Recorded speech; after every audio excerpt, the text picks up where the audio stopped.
It's an incredible setup here, incredible matchmaking, incredible storytelling. Oh, you had to come here. All these fighters that step in here are warriors, and all have my respect. And I'm into this game, yeah. We'll be into this, yeah. And we are live here in the Maverick Center here in Salt Lake City. What a night. It is going to be historic indeed for BKFC's 56. Whoever's the king of violence right here, this is going to be a great fight. Early on the turn. Right hand from my boy, double jab. Who's the king of violence? Combat fighting in its purest form, bare knuckle fighting in the city of angels.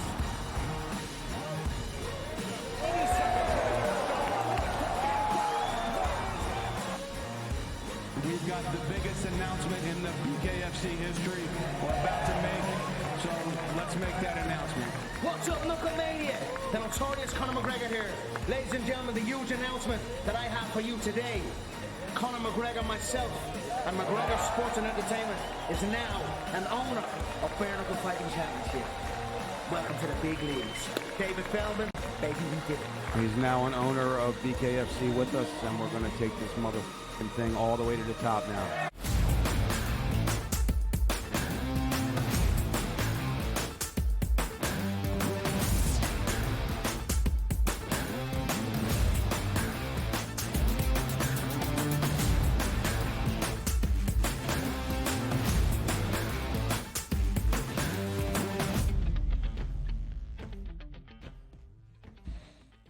We welcome you to hour number 2 live right here on this Thursday on the early line on SportsGrid. And not just hour 2 of any ordinary Thursday. Today is the first day of a new month. It is August 1st, 2024. College football will be played this month.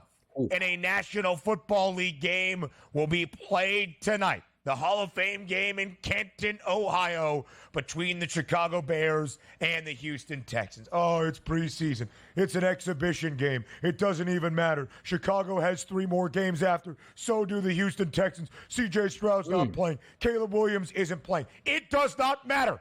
It is football, and it is back. Donnie, take the floor. All right, you want a story now? You want a good story about what happened to your boy DRS this morning? How excited I am, and I've been telling you for a while, Ben. Like I've always been a dyed-in college football guy. Love college football. I play college football. You know what I mean? So I gotta like college football. 100% pedigree. Over the past couple of years, sometimes you have to shift the focus. Family matters. Kids on soccer fields on Saturday, they take precedent because really Saturday is my only day off during the football season. But I said, you know what? I can't wait for this year because I truly believe this, honestly, is going to be the best college football season we have ever seen because it's going to be an NFL style. Hey, if my team lost early, we still got a legitimate chance of this thing. And yes, the teams that are hot at the end of the season, sneaking into that top 12, maybe can make a run. But I went and said, you know what? First time in a couple years, Ben, I need to go out and get a couple magazines here. I need to prep for college football. I want to take a look at a couple things. I mean, head down the shore for the beach. I want that beach reading to get excited. What are my Hurricanes doing here? The shifting of all of the conferences. But I just want to and I'm not the guy that's let me download it on my computer or my laptop here or something like that and read it. I need the physical, magazine in my hand. So I ordered. I'm excited. I get the email back. It's going to be on its way. They sent it to my old address. So there you go. So strike one against your boy DRS today. Maybe I have to do another order here and run out. But that just tells you, for me to actually go and order magazines for college football tells you how sincere I think this college football season is going to be. And I want to be ready for it here before game number 1, only to see it going to another address. Kind of hit the damper button this morning. I mean, you just had me so fired up that my good friend DRS, Donnie Rightside, had ordered preseason college football magazine reading, which is one of my favorite things to do. Phil Steele's magazine to get you ready for a new college football season is my Bible. It is sacred to me. Pick Six Previews just sent me their preview for 2024 to dive into the numbers, to look at returning roster production, to see the schedules and how everything shakes out. It is what I love to do come August in the final 3 weeks before a college football season. You had me going. And then you tampered expectation a little bit. Can I ask, was it your mistake? Or was it the shipping process to blame?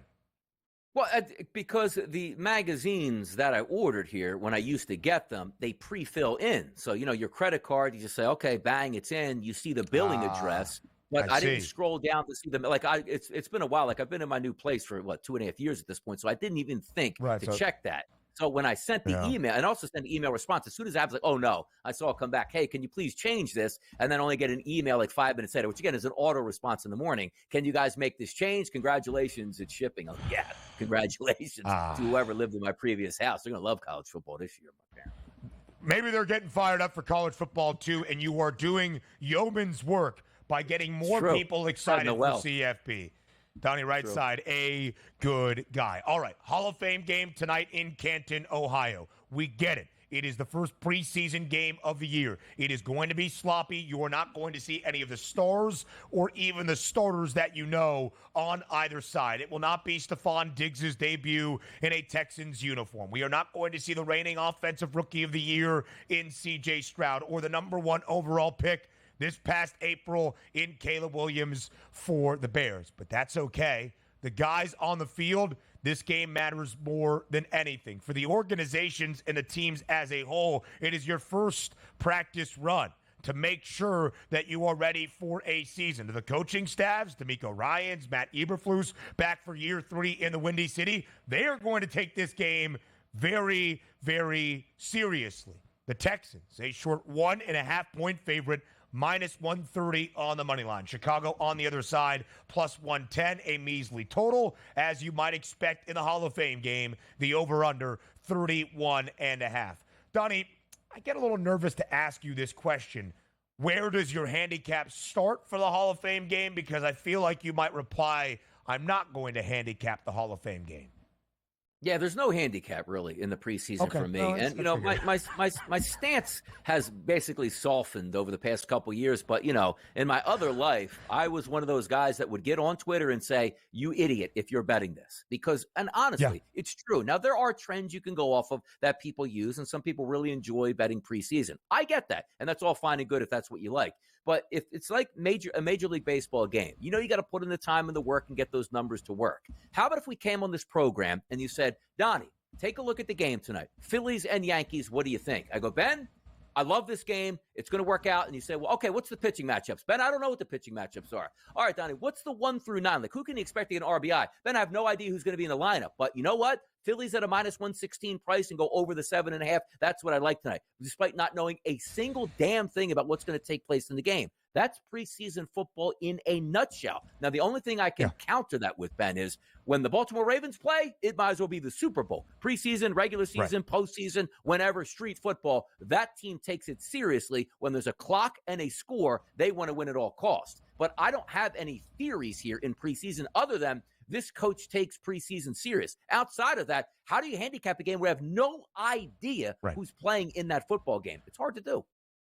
And when the preseason fully gets underway, we'll let you know about the Flock's 24-game preseason win streak dating back to 2016. So what we can expect is to see a lot of those reserves tonight in Canton that are battling for a roster spot. And this is their extra opportunity on top of the 3 preseason games to follow, where we will see C.J. Stroud for Houston and probably Steph Diggs and some of the other acquisitions the Texans have made this year. And we will see Caleb Williams be under center and take snaps for the Bears this preseason, just not tonight. Tyson Bagent probably going to start at quarterback for Chicago. The long-necked man himself, Davis Mills, on the other side for Houston. There is some talent when you look up this roster. Juice Herbert, Khalil Herbert, probably going to play tonight for Chicago. Roschon Johnson, probably going to get some runs, the big back for the Bears as well. Never forget 2 years ago in the Hall of Fame game, we're entering the final year of his contract. Josh Jacobs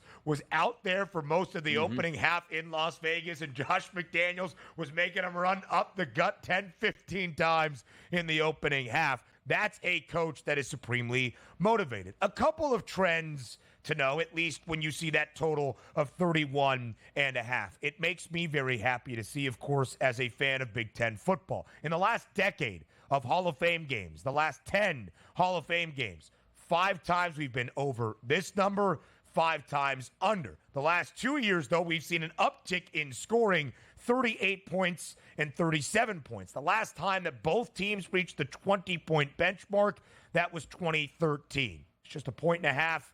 It's not the starters, but just a share. Houston, not great as a favorite last year, just 3-5 against the number. The Bears, 6-1-1 against the spread, booked as an underdog in 13 of 17 games. By the way, am I wrong to think tonight, Ben, we might have a little bit of mayhem in special teams? Am I wrong to think tonight that we might have a kick six tonight, a return, maybe multiple big returns? Because you have to keep in mind, these guys are practicing it technically in training camps right now. But this is the first real dress rehearsal that these two teams are going to go look at what the special team looks like. And quite frankly, they're not kicking the ball into the end zone. So if we get at least a couple scoring drives, we're going to get maybe 6 to 7 kickoffs tonight. I think one might go to the house tonight, Ben. How about that? The new kickoff rules. That's probably the main thing that everybody is focused on tonight, from the opening kick and hopefully the many more that we will see. We'll also talk preseason expectations for both the Texans and the Bears next.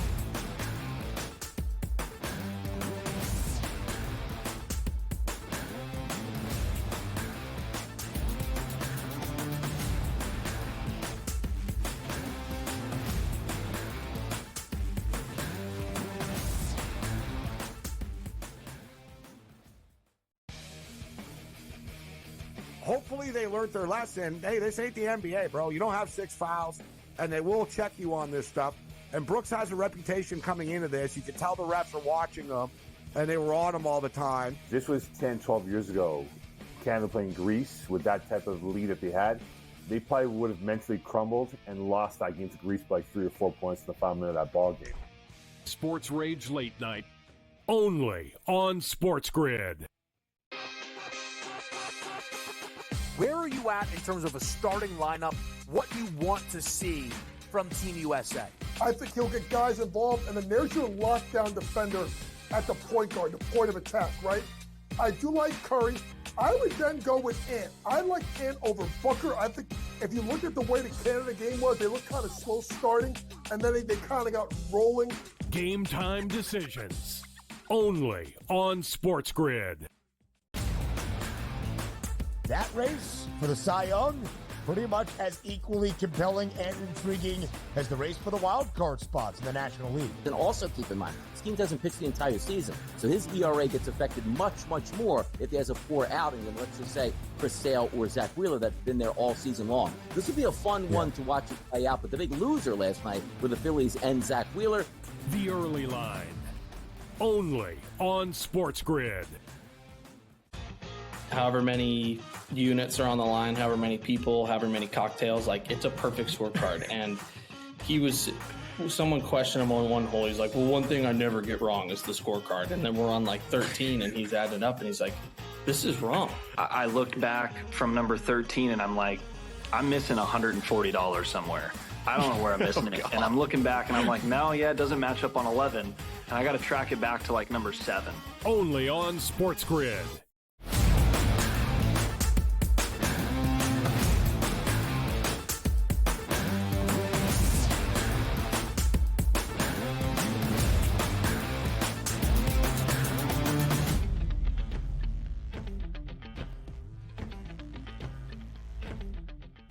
All right, so the Hall of Fame game tonight in Canton, Ohio. No, we're not going to see C.J. Stroud for Houston or Caleb Williams for Chicago, but the guys will be there later in the preseason and, of course, to start 2024. Let's talk about expectations for both of the teams that face off tonight at the Pro Football Hall of Fame. Houston, of course, is the optimistic team to pay attention to in the AFC. A double-digit win season, a divisional championship in the rookie campaign of both their head coach, D'Amico Ryans, and their quarterback, C.J. Stroud. He won Offensive Rookie of the Year. And now the Texans, after making some acquisitions and some beneficial maneuvers this offseason, are the team to beat in the AFC South. The favorites at plus 105. A win total of 9 and a hook. The over has the hefty juice at minus 150. Favorite at greater than a $2 price to be a postseason team. Let's start with Houston, then we'll get to Chicago. Donnie, the question is not,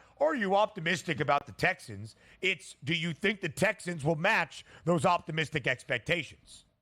And we talked about this a little bit previous, because when you're looking at the Houston Texans, based off of what you saw last year, the ship is supposed to continually be going up at this point. And the reason I say that is you had a young rookie quarterback. You're supposed to take your lumps as a rookie. He didn't take his lumps. He was giving out lumps last year as the Houston Texans quarterback. This team won double-digit games. This team was winning big games down the stretch to win divisions. This team was going into the playoffs and winning playoff games. So you certainly expect the extension here of this team to say, you know what? Better. That means 11 wins. That means 12 wins. That means, of course, we're going to win this division. But that is a lot, because the NFL is built on parity. When you're a good football team, they give you a less draft pick, and also on top of that, a tougher schedule. And also, as I said, defensive coordinators are a pretty sharp crew. They're going to see last year and say, I have X amount of games and plays to see what C.J. Stroud really did well. Let me spend this entire offseason like the defensive coordinators in that division will do. What can we take away? But I love the fact that Houston didn't rest on their laurels. Hey, look, young rookie head coach here. Everything worked out well. We're just going to continue to build for the future, not make big changes. You get a great defensive end in there as a high-priced free agent. Also, on top of that, what do? You add one of the better wide receivers of the past 5 years in the NFL to that already talented wide receiving crew. You have all the makings of a really good football team. And the thing I like best as well is you don't leave out the running game. You might say that Mixon may have lost a step, and all running backs do after a couple years of being the lead dog. But you want to talk about a guy that you can trust in a moment to pick up a blitz, who's been there, done that. I absolutely love every single move Houston made. So unless I'm just being contrarian and you see that team total at 9.5 and say, that doesn't make sense. They won 10 last year. I expect them to be better this year, which equates to more wins. I hear you on that. It is contrarian to go under, but you can't get I'm not going to be that guy that goes, you know what? Let me just give out a hot take before the season. I think Houston's going to stink. They're going to win 7 games. Then when they win 13, nobody remembers it, because it's like, hey, it's just he's throwing it out there. But at the end, I told you they would be a bad team. I can't sit here and do that. Would I like to do that? Yes, but I'm not just a hot take artist to put vibes out there. I'm real high on Houston. What has shown you that they shouldn't have a double-digit season this year? Completely agree, Donnie. The AFC South the last 2 years has been an intriguing division, because you had teams expected to dominate, and early in the year did. 2 years ago, the Tennessee Titans were 7-4 in command of that divisional race. They lost their final 6 games. The Jags come out of nowhere in year number 2 under Trevor Lawrence. They win the division. They win the playoff game in that dramatic comeback over the LA Chargers. Jacksonville was the team to beat entering last year. 8-3 to start through week 12. Trevor Lawrence gets banged up. They drop 5 of their final 6. Houston comes out of nowhere, knocking off a good Indianapolis team to take the division. There were 3 or 4 teams in this division that had a winning record last year. The Texans, the champs, the Colts, and the Jaguars, despite the season-ending struggles. This year, I don't expect it to be a team collapsing. I think it's going to be a competitive race down to the wire between Houston, Jacksonville, and maybe Indianapolis. A little bit more uncertainty with Anthony Richardson in his de facto rookie season. But I do think Houston is a double-digit win football team contending for the divisional title. Beyond that, can they actually contend with the big boys in the AFC? That remains to be seen. Are the Chicago Bears a playoff team?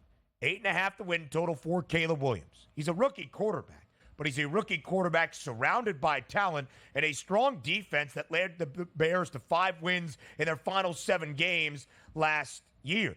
That's the expectation in the Windy City. Not, hey, Rook, go out there and maybe we'll win 6, 7, 8 games. Hey, Rook, go out there. We better be 500 with a winning record, and we sure should earn an NFC wildcard spot.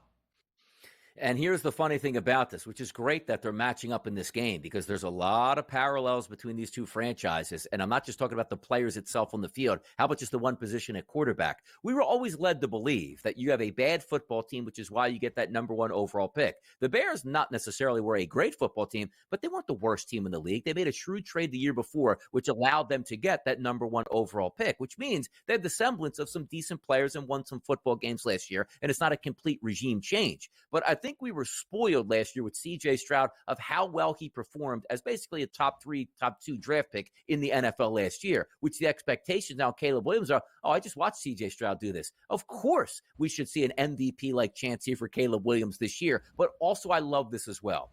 you're heading into a football season, and teams, the Houston Texans did it. Obviously, the Philadelphia Eagles are doing it here, and you take a look at the Chicago Bears. Why would you say to yourself, let me get a young quarterback and let you see if he can grow and then analyze at the end of his first or second year? You did that with Justin Fields. It didn't work. But you know what? You're not making that mistake again. I'm going to surround him with as much talent as I possibly can so he can hit the ground running and make good decisions and get into great tendencies right off the bat. Moore, Allen, Odunze, and Swift. That's the skill positions around this quarterback who, coming into it, we saw years away.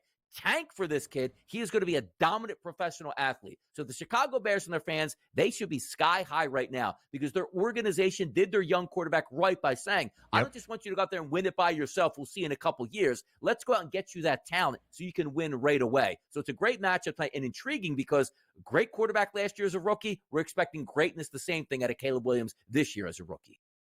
4,108 passing yards for C.J. Stroud. Last year, his prop this year, not much higher than that with more offensive pieces. Here is my favorite stat for Caleb Williams. That season-long passing yards prop continues to rise, now at 3,500 and a hook. If he goes over that number, it will be the fifth most passing yards in a single season in Chicago franchise history. High expectations from the very start. More news around the NFL next.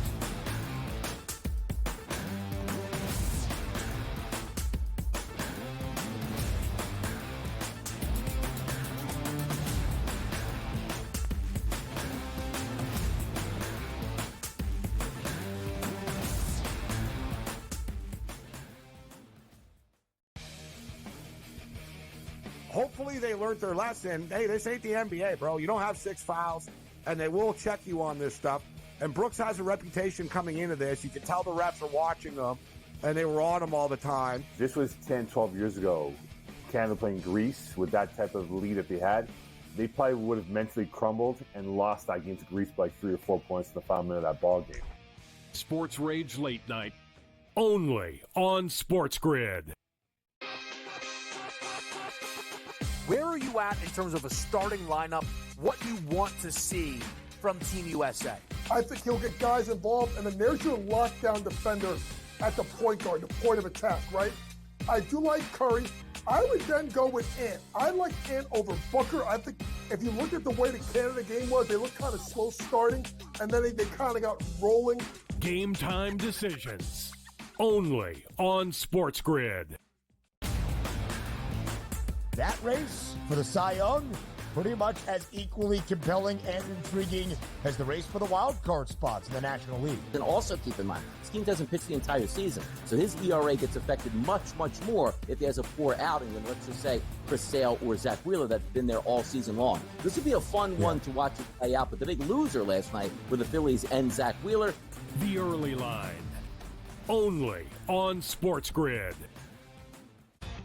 However many units are on the line, however many people, however many cocktails, like it's a perfect scorecard. And someone questioned him on one hole. He's like, well, one thing I never get wrong is the scorecard. And then we're on like 13 and he's added up and he's like, this is wrong. I looked back from number 13 and I'm like, I'm missing $140 somewhere.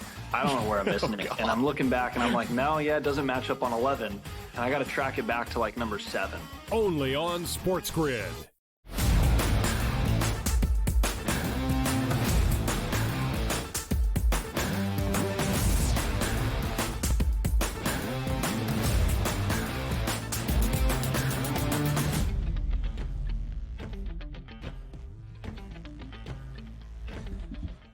On this first day of August, where we have our first preseason game of the year in the NFL, some news and notes around training camp. And the contract extensions continue to come in Tampa. Tristan Wirfs, after 4 years in the National Football League with the Buccaneers, is now the highest paid offensive lineman in the history of the NFL, signing a 5-year, $140.63 million contract extension on this Thursday morning. That includes more than $88 million guaranteed, $140 million plus for the left tackle and the blindside blocker for the Bucs. He has been illustrious in his 4-year NFL career to start. The Bucs are banking on that for many more years to come. That's what you got to do, man. Protect the guys that protect your most important product, and that is your quarterback here. I think Baker Mayfield's cheering on this extension where Tristan Wirfs is now happy he got that major extension. Of course he is. And also, shout out to people that are like, massive overpay at this point. He's not even the best tackle. No, he's the next tackle that's eligible for an extension that you're going to not kick down the can and cost yourself more money. Now, as we look at deals like this and say, that's great for the Buccaneers. They got their guy lined up for a long time. Do you know right now, probably, if they don't smoke, went out to the store and got a pack of Marlboro Lights right now? That's John Lynch of the San Francisco 49ers, who actually has the best left tackle in football going, I want a new contract. Then he sees this, probably resets that market. That's a tough scene, which, again, word to the wise. The minute your star player says, I need an extension, just give it to him here, because if you wait even days, it's going to cost you that much more money. Tough scene out there for the 49ers. John Lynch does not strike me as a Marlboro Red guy, but who knows exactly what he's going to be doing. Worse, if not the best offensive tackle in the National Football League, is becoming that. Started his first 3 years in Tampa on the right side, switched to the left side last year. He's made it to 3 consecutive Pro Bowls. He was a first-team All-Pro in his second year in the NFL in 2021.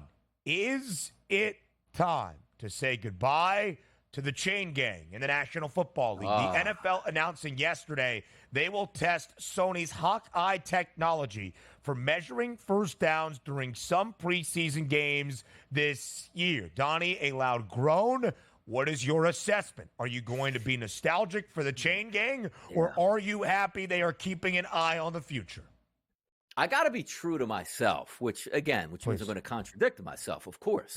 But if we are looking at the chain gang here, there is something sentimental that I am going to miss, because we all love this, where one side is the chain gang that's official, the other side is just you eyeball it up. Now, when the official chain gang runs out there and it's really close on a 4th down, on a 4th and inches, or even a 3rd and 1 to see if you got that first down, there's something interesting about seeing the chain getting stretched out and placed down, the anticipation of the crowd and the players to get all upset and happy at one time. Case in point, Steve Spurrier a couple years ago, where they really messed up the chain gang in that ball game and he lost his mind. Like, we're going to miss those type of things. But also, I do love technology. I'm a big technology guy, and I scream every day at Major League Baseball, take the umpires out of the game and just go to a robo-ump. We never have any issues again. And I always just bring up, it's the NBA. Imagine if they have a 3-point line and this was up to the refs each night to call a 3-point shot however they saw fit. It's sort of, for me, I'm 50-50 on this. Yes, it speeds it up, but there is something about the chain gang and the anticipation of a close play where they come back to measure, where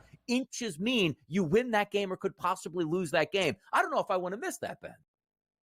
The infamous index card to decide if the chain was correct. The measurements we have where we zoom in on the ball and you stretch and you pull for as long as you can. Maybe they'll just do that, even though they already know what it is, to bring the nostalgia back to the National Football League. A new rule in the preseason, of course, the new kickoff rule tonight in the National Football League on display in front of the Pro Football Hall of Fame in Canton. We'll have more on the new and updated NFL kickoff rule for dummies, to make sure you know everything that you need to know and how it will be on display this season. So we talked about this earlier in the week. Aaron Rodgers, Garrett Wilson getting into a heated exchange during training camp this week for the New York Jets. Garrett Wilson was on the Up and Adams show yesterday on FanDuel TV and said this, quote, I haven't always been able to have conversations like that with my quarterback, so I don't take it for granted. We're both trying to build something, end quote. All good? Non-issue? Non-issue. Wide receivers and quarterbacks do this all the time. Every time I was in a huddle and I heard a pass play that was supposed to come to me, I stared while the quarterback read the play directly to me, literally telling him telepathy. Telepathy? What is it? Yeah. What's the word I'm looking for? Telepathy. Yeah, telepathically. Telepathy. See? That's what I want. Give me the ball. I want the ball. Yeah. Take it to the break.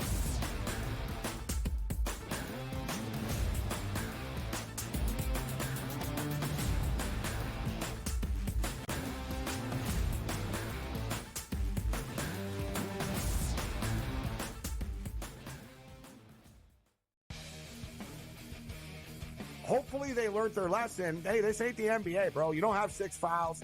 and they will check you on this stuff. And Brooks has a reputation coming into this. You can tell the refs are watching them, and they were on him all the time. This was 10, 12 years ago. Canada playing Greece with that type of lead that they had. They probably would have mentally crumbled and lost against Greece by 3 or 4 points in the final minute of that ball game. Sports Rage Late Night, only on SportsGrid. Where are you at in terms of a starting lineup, what you want to see from Team USA? I think he'll get guys involved, and then there's your lockdown defender at the point guard, the point of attack, right? I do like Curry. I would then go with Ant. I like Ant over Booker. I think if you look at the way the Canada game was, they looked kind of slow starting, and then they kind of got rolling. Game time decisions, only on SportsGrid.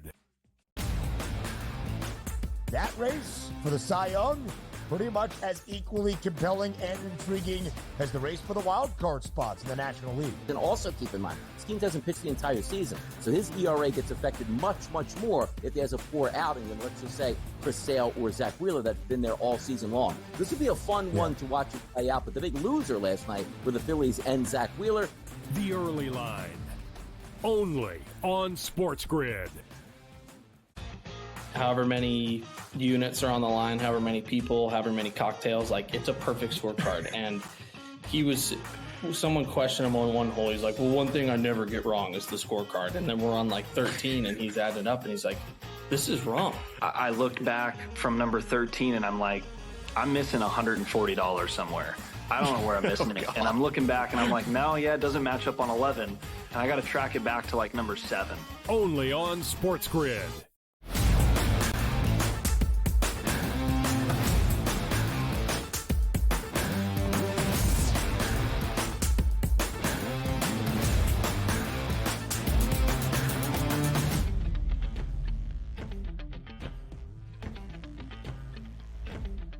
Today is a special day here on SportsGrid, not just because it is the first day of a new month, and that month means football with the Hall of Fame game and the first preseason game in the National Football League tonight in Canton, or that August means college football. But today on August 1st, we can make something official, and I hope this does not get me in trouble with the SportsGrid management team. It's Donnie, and it's one of our favorite all-time guests here on the SportsGrid Network that is no longer a guest. She is our colleague. We welcome on Kasey Hudson to the early line on her first official day as an employee at the SportsGrid Network. Donnie, let's give it up for our colleague and coworker, Kasey Hudson here. Kasey, we are so glad to have you as a part of the SportsGrid Network, and of course, glad to have you here on this Thursday. Oh, I'm so psyched. And apparently this means that I get to deliver merch in person. So the Tampa Bay Lightning I've been promising forever and ever. I was just the deliverer. That's why it took so long. So I'm so psyched to work with you guys. Even more, now I'm not just a guest that you have to put up with. It's all day, every day, gentlemen. It's going to be a wonderful, wonderful thing. Oh, go ahead, Donnie, please. I hope you are so good on this network, Kasey, that they don't allow me to show up between 8 to 11 a.m. every morning. How about that? That's the best compliment I can possibly give. That's how good I hope you are. Oh, I'll give you the reprieve, Donnie, I promise. Especially during Kasey, one thing you'll find out about your new colleague, Donnie Rightside, is that any bit of celebration or ceremony, he will try to make sure he can selfishly use to his own gain. Yes. So if you are to take over on the morning show and he doesn't have to wake up as early or go to bed as early, he would be very, very pleased. I got you covered, Donnie, I promise. Here and there. That's a teammate. That's a team player. Kasey, we need the info behind the scenes. We need to hear more about what your schedule is going to be. What I know right now is that you will be involved, of course, with all of our football coverage throughout the fall. We'll get into that a little bit more. So with that football coverage comes your football knowledge. And it starts tonight inside Kenton, Ohio, the NFL's Hall of Fame game to kick off a new preseason. It's the Bears. It's the Texans. Of course, Kasey, we give the caveat and the disclaimer. No, we're not going to see Caleb Williams. No, we're not going to see the reigning offensive rookie of the year in C.J. Stroud or any of the starters really on either side for Houston or Chicago. But it still is football. and it's a 1.5-point spread in favor of the Texans with an over-under of 31 and a hook. Kasey, what is your approach to the Hall of Fame game tonight in Canton? I think that with all the momentum going around the reshaping of the Texans roster, of course, I see why betting lines are leaning towards them tonight. Also because they've got some younger guys that will probably obviously participate in tonight's game that will have larger roles as the season goes through. So the Texans are one of those teams where I think we'll see a little bit more out of, even though we're not going to see their starters, we're going to see some of the depth that's going to play a key role.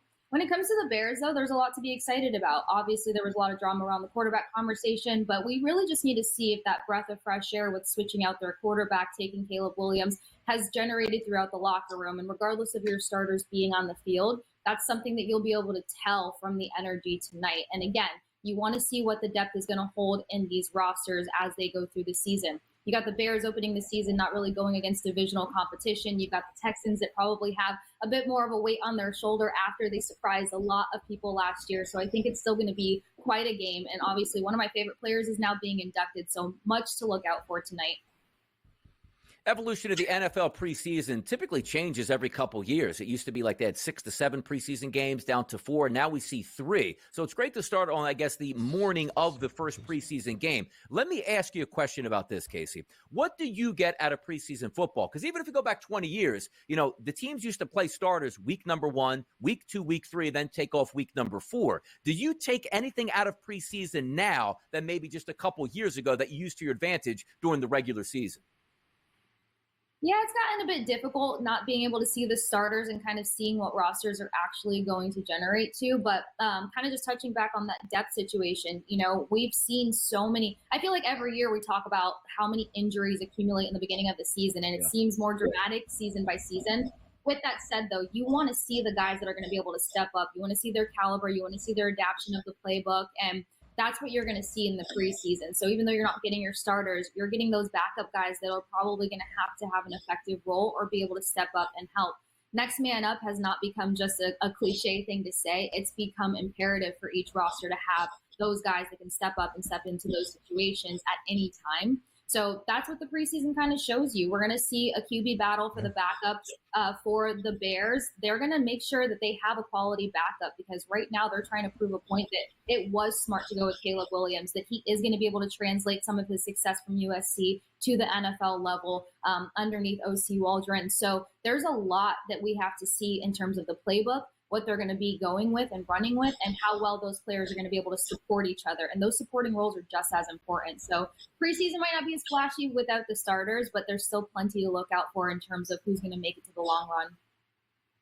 Of course, it was Tyson Bagent last year who started a few games for the Bears, became a quick story around the National Football League, is going to be a star of Hard Knocks as well. He was asked already during Bears training camp, Chicago didn't bring in a veteran backup to compete with you for that backup QB role. How does that make you feel? He's like, this is my job. I'm going to go out there and earn it like Caleb is trying to earn that starting role in this franchise. So, Kasey, let's talk beyond this opening preseason game in the Hall of Fame matchup and the season outlook for both Houston and Chicago. We start with the Texans, maybe the most optimistic team there is right now in the AFC. In your estimation, Kasey, as we get ready for 2024, what does success look like this season for Houston?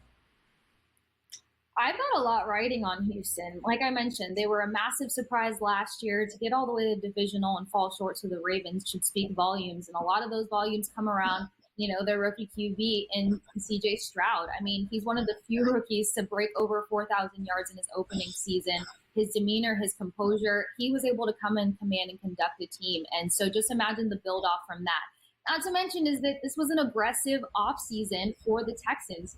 You don't get a guy like Stephon Diggs to buy into your roster, to buy into being a Texan if he doesn't see success in the near future. And I think that speaks volumes. Also, you got Joe Mixon. Texans didn't have much of a consistent run game last year, so there's going to be a lot on Mixon to kind of get that going and be successful in that asset. So they found the right keys, they found the right plugs, and they shaped their roster beautifully. I mean, this is a team that could really sneak into maybe a Super Bowl conversation. No one bite my head off for that, but it's a great looking roster. Their defense showed up tremendously last year, and then you get Hunter, and you get these edge rushers that are just going to add that much more pressure. You've got guys that are going to protect Stroud that much more, and you've got so much versatility in that pass catch group that this is going to be one of the most exciting teams to watch, in my personal opinion.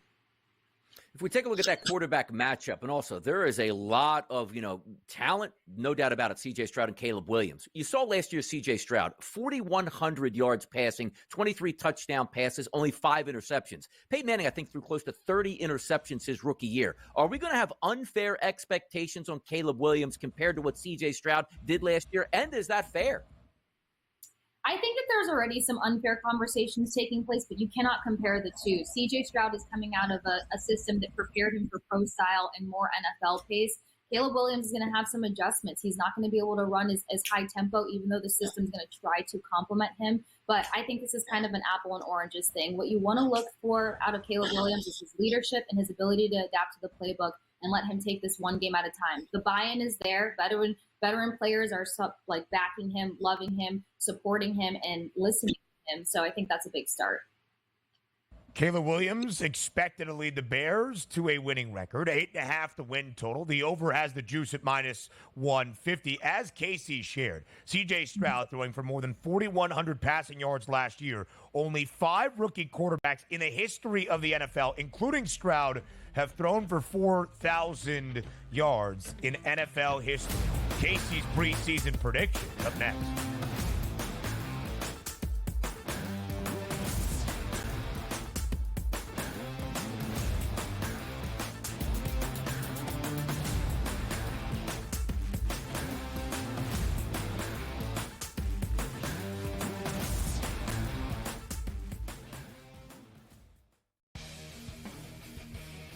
Hopefully they learned their lesson. Hey, this ain't the NBA, bro. You don't have 6 fouls, and they will check you on this stuff.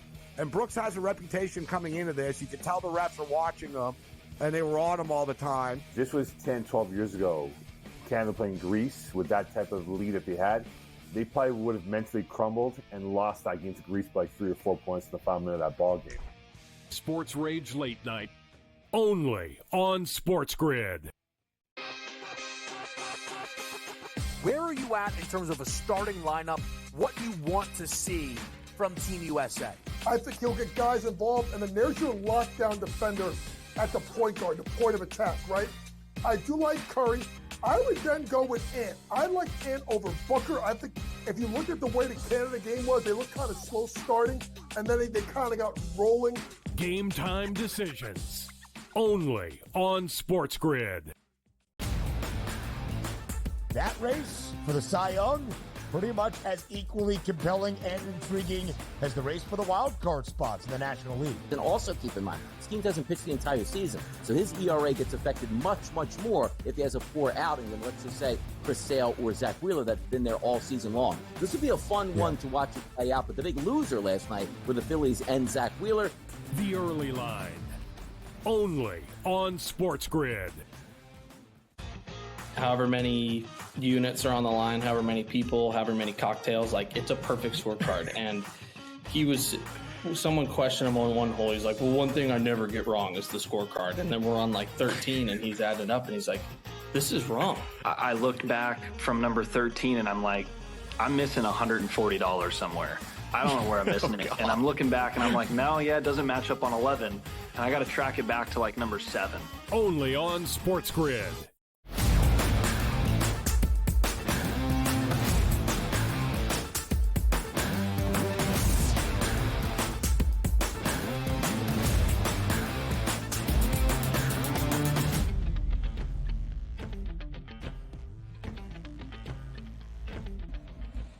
The newest employee at the SportsGrid Network, Kasey Hudson, is here for a second consecutive segment on her debut day as a member of the Spiz Grizz. Kasey has often been here talking about the NHL, but now, as she's going to take a leading role in our NFL and football coverage throughout the fall, we get her early preseason predictions for this 2024 campaign in the National Football League. Kasey, I can't believe we're already starting with this on the opening night of preseason football in the NFL, but a Super Bowl prediction from one Kasey Hudson. Who is it? Who's the champion of the NFC taking on the champion of the AFC? I know. Talk about no pressure. I think this is this called initiation? Yeah. I had to lean with 49ers taking on the Ravens. But as I mentioned, I wouldn't be surprised if the Texans sneak in there. I know that the NFC, they've got some kinks to work out, and I feel like the 49ers obviously have a bad taste in their mouth after leaving some plays on the field in the Super Bowl versus the Chiefs. I know a lot of sports books actually have a rematch of the Chiefs and the 49ers, but I'm not understanding the Chiefs roster right now. And with some off-the-field issues taking place with some of their wide receivers, we don't know what's going to play out with their weapons. So too many question marks around the Chiefs for me right now. Ravens have a lot to prove. There's only one issue on the offensive line, but I think that Lamar Jackson can wiggle through that, and I like some of their offseason moves. So that's my early prediction. If we look at that Super Bowl, which again, two talented teams, no doubt about it. I loved the Ravens last year. I picked them to win the Super Bowl preseason, and I was riding all the way through until the playoffs happened, which typically happens to Lamar Jackson. Fantastic in the regular season, a lot of question marks in the playoffs. And also conversely, the 49ers, they got some issues they're dealing with now. Brandon Ayuk, is he going to show up and be happy in training camp? Trent Williams, when is he going to show up? So let me ask you this question. I love the talent on these two teams. Are there any question marks that you're worried about between those two teams that you think they might stumble on getting back and or winning a Super Bowl here? I think the most important one is what you pointed out. Lamar Jackson becomes kind of questionable when it comes to playoffs in those key moments. And my note for this was the fact that teams that kind of left things on the field, we saw the Ravens beat themselves in so many ways when it came to their comparison versus the Chiefs. So that's just something that I can't shake, but that's also something that you can't overlook.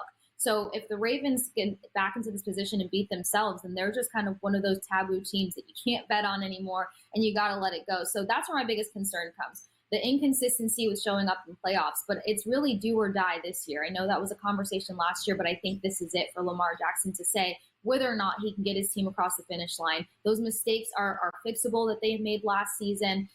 Those play calling are things that they can learn from and not make the same mistakes. So that would be my most concern, is that Ravens roster.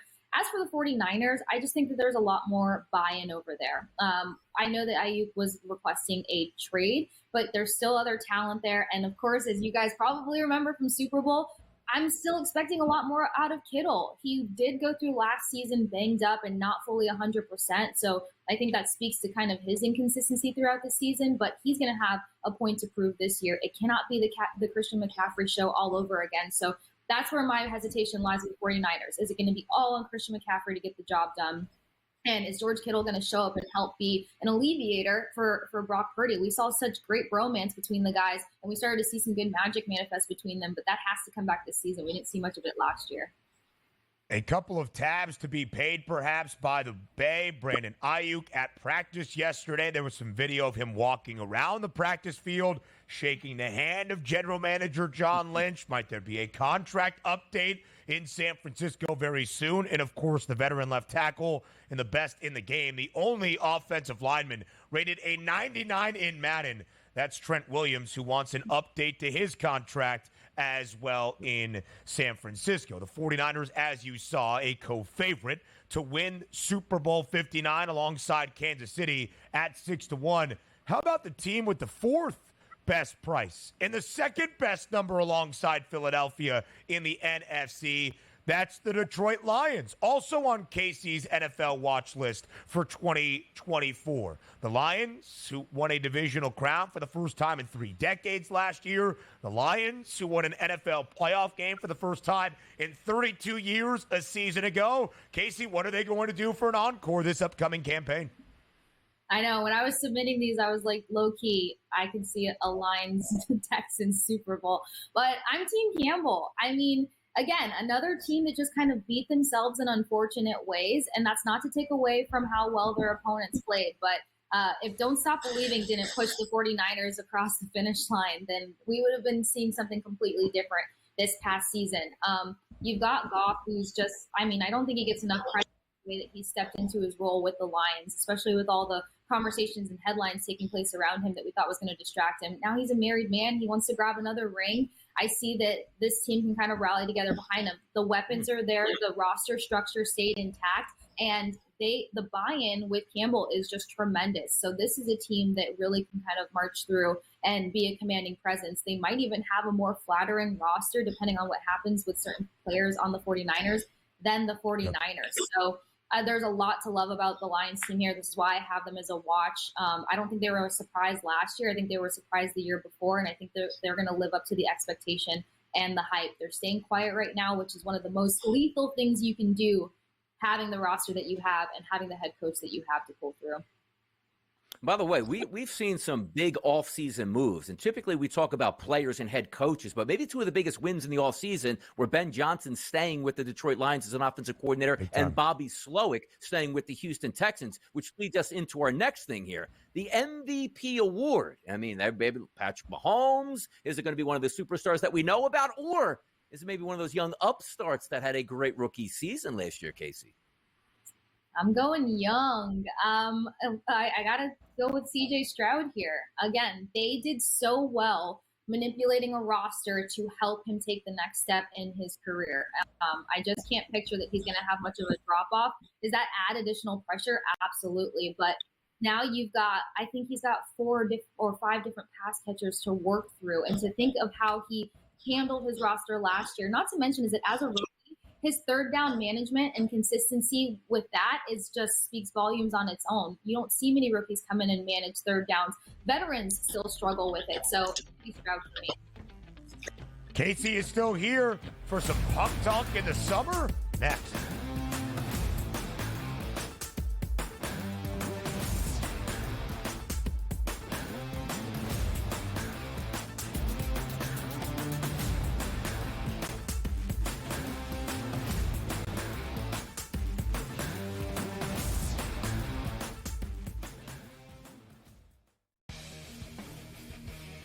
Hopefully they learned their lesson. Hey, this ain't the NBA, bro. You don't have 6 fouls, and they will check you on this stuff. And Brooks has a reputation coming into this. You can tell the refs are watching them, and they were on him all the time. This was 10, 12 years ago. Canada playing Greece with that type of lead that they had. They probably would have mentally crumbled and lost that game to Greece by 3 or 4 points in the final minute of that ball game. Sports Rage Late Night, only on SportsGrid. Where are you at in terms of a starting lineup? What you want to see from Team USA? I think he'll get guys involved, and then there's your lockdown defender at the point guard, the point of attack, right? I do like Curry. I would then go with Ant. I like Ant over Booker. I think if you look at the way the Canada game was, they looked kind of slow starting, and then they kind of got rolling. Game time decisions, only on SportsGrid. That race for the Cy Young, pretty much as equally compelling and intriguing as the race for the wild card spots in the National League. And also keep in mind, this team doesn't pitch the entire season, so his ERA gets affected much, much more if he has a poor outing than, let's just say, Chris Sale or Zach Wheeler that's been there all season long. This would be a fun one to watch it play out, but the big loser last night were the Phillies and Zach Wheeler. The early line, only on SportsGrid. However many units are on the line, however many people, however many cocktails, like it's a perfect scorecard. And someone questioned him on one hole. He's like, well, one thing I never get wrong is the scorecard. And then we're on like 13 and he's adding up and he's like, this is wrong. I looked back from number 13 and I'm like, I'm missing $140 somewhere. I don't know where I'm missing it. And I'm looking back and I'm like, no, yeah, it doesn't match up on 11. And I got to track it back to like number 7. Only on SportsGrid.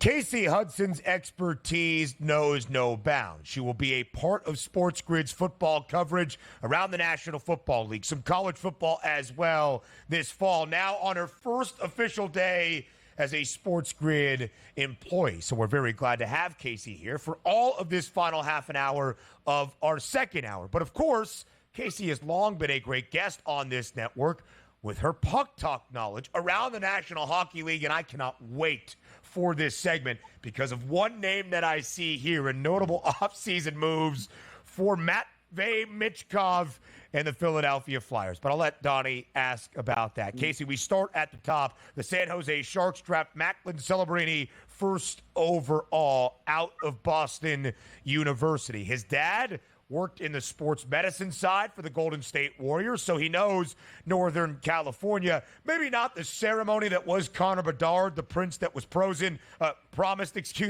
drafted last summer by the Chicago Blackhawks, but still a notable first-round selection and first overall pick for the San Jose Sharks. What do you think Celebrini's instant impact is going to be for San Jose?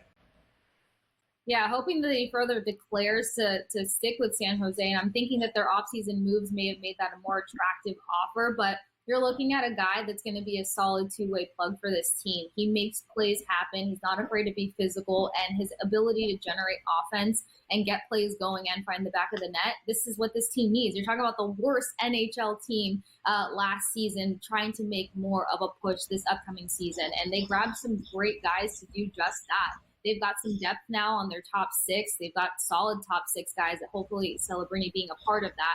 You got Will Smith that showed some strides last year as well, Will, Fresh Prince of Bel-Air. So I think that he's going to be plugging into something that's going to entice him to bring his game from the collegiate level to the NHL. And I think that he's going to be able to match that pace very quickly out the gate. I'm excited about his pick and his move. All the excitement about Macklin Celebrini. If we take out the FanDuel Sportsbook right now and take a look at the Calder Memorial Trophy Award-winning numbers for this season, he's not in first place in that awards market right now. It is Matvei Michkov of the Philadelphia Flyers, a dormant fan base in Philadelphia ready to rise and shine. Michkov is here. Does that mean, Kasey, the Flyers are anticipated to win a Stanley Cup over the next 16 months? How about that? Not 6 years, 16 months. I don't think I've tracked a player so hard just for Donnie, but yes, you're right. Michkov was everything, and this kid is ready to, let's say, bring more sunshine to Philadelphia. That's for sure. But I will say this: as for them being a Stanley Cup contender right now, not so much. Some of my favorite players that were holding down the back end of the ice for them aren't there. So I just want to see what their defensive structure is going to look like. But they did become one of the strongest defensive teams in the NHL gearing towards the end of the season there. They have a chance now to work with their goaltender and get him more acclimated rather than throwing him in at the end of the season, having these expectations. So the foundation is stronger. Their ability to win out is going to be stronger. Maybe make a playoff appearance, but as for Stanley Cup talk, we're probably still looking at another 2 years, but it's great for them to finally have a scorer because they were able to keep pucks out of their net to a good degree, but they weren't able to find the back of the net themselves, and Michkov is going to be a huge part of that.